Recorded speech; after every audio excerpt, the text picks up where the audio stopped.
Price the Lord Jesus. ಪ್ರೀತಿಯುಳ್ಳ ದೇವಜನರೇ, ಈ ವಾಕ್ಯಗಳನ್ನು ಓದುವಂಥವರು, ಕೇಳುವಂಥವರು, ಈ ಮಾತುಗಳಂತೆ ಕೈಕೊಂಡು ನಡೆಯುವಂಥವರು ಧನ್ಯರು.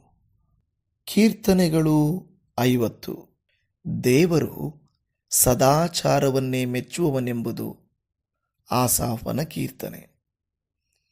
ದೇವದೇವನಾದ ಯೆಹೋವನು ಪೂರ್ವದಿಂದ ಪಶ್ಚಿಮ ದಿಕ್ಕಿನವರೆಗೂ ಇರುವ ಭೂನಿವಾಸಿಗಳೆಲ್ಲರನ್ನೂ ತನ್ನ ಸನ್ನಿಧಿಯಲ್ಲಿ ಬರಬೇಕೆಂದು ಆಜ್ಞಾಪಿಸುತ್ತಾನೆ.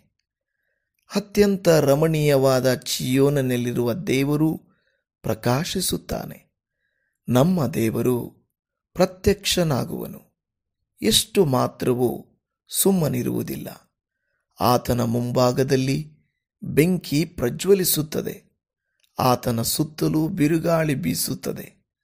ಆತನು ತನ್ನ ಪ್ರಜೆಗಳ ನ್ಯಾಯ ವಿಚಾರಣೆಯಲ್ಲಿ ಭೂಮಿ ಆಕಾಶಗಳನ್ನು ಸಾಕ್ಷಿಗಳಾಗಿ ನೇಮಿಸುತ್ತಾನೆ. ನನ್ನೊಡನೆ ಯಜ್ಞದ ಮೂಲಕ ಒಡಂಬಡಿಕೆಯನ್ನು ಮಾಡಿಕೊಂಡ ನನ್ನ ಭಕ್ತರನ್ನು ನನ್ನ ಬಳಿಗೆ ಕರೆಕೊಂಡು ಬನ್ನಿರಿ ಎಂದು ಆಜ್ಞಾಪಿಸುತ್ತಾನೆ. ದೇವರು ತಾನೇ ನ್ಯಾಯಾಧಿಪತಿ.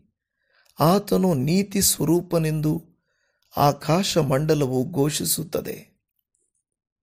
ಆತನು ಆಜ್ಞಾಪಿಸುವುದೇನೆಂದರೆ, ಪ್ರಜೆಗಳಿರ, ಇಸ್ರಾಯೇಲರೇ, ದೇವರಾದ ನಾನೇ ನಿಮ್ಮ ದೇವರು. ನಿಮಗೆ ಖಂಡಿತವಾಗಿ ಹೇಳುತ್ತೇನೆ, ಕೇಳಿರಿ.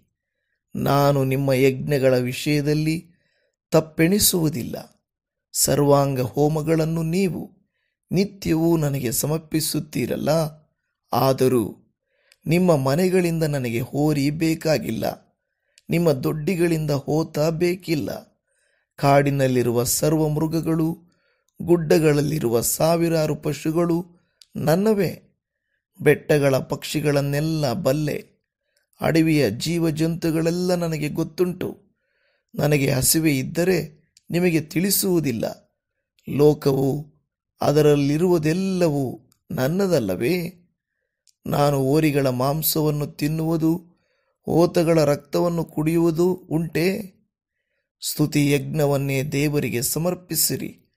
ಮಾಡಿದ ಹರಕೆಗಳನ್ನು ಪರಾತ್ಪರನಿಗೆ ಸಲ್ಲಿಸಿರಿ. ಕಷ್ಟ ಕಾಲದಲ್ಲಿ ನನಗೆ ಮೊರೆಯಿಡಿರಿ, ಬಿಡಿಸುವೆನು.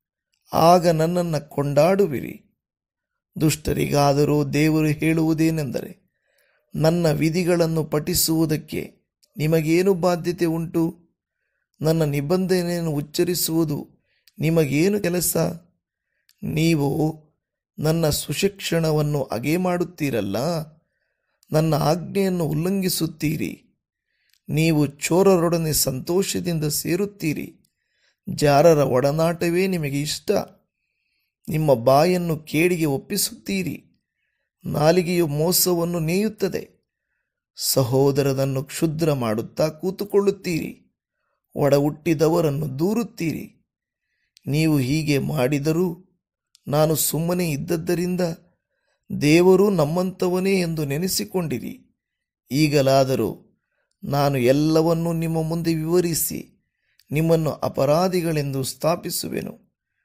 ದೇವರನ್ನು ಬಿಟ್ಟವರೇ, ಇದನ್ನು ಮನಸ್ಸಿಗೆ ತಂದುಕೊಳ್ಳಿರಿ. ಇಲ್ಲವಾದರೆ ನಿಮ್ಮನ್ನು ಹರಿದು ಬಿಟ್ಟೇನು.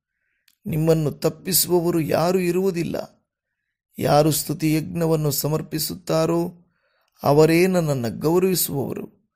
ತಮ್ಮ ನಡತೆಯನ್ನು ಸರಿಪಡಿಸಿಕೊಳ್ಳುವವರಿಗೆ ನನ್ನ ವಿಶೇಷವಾದ ರಕ್ಷಣೆಯನ್ನು ತೋರಿಸುವೆನು. ಆಮೇನ್.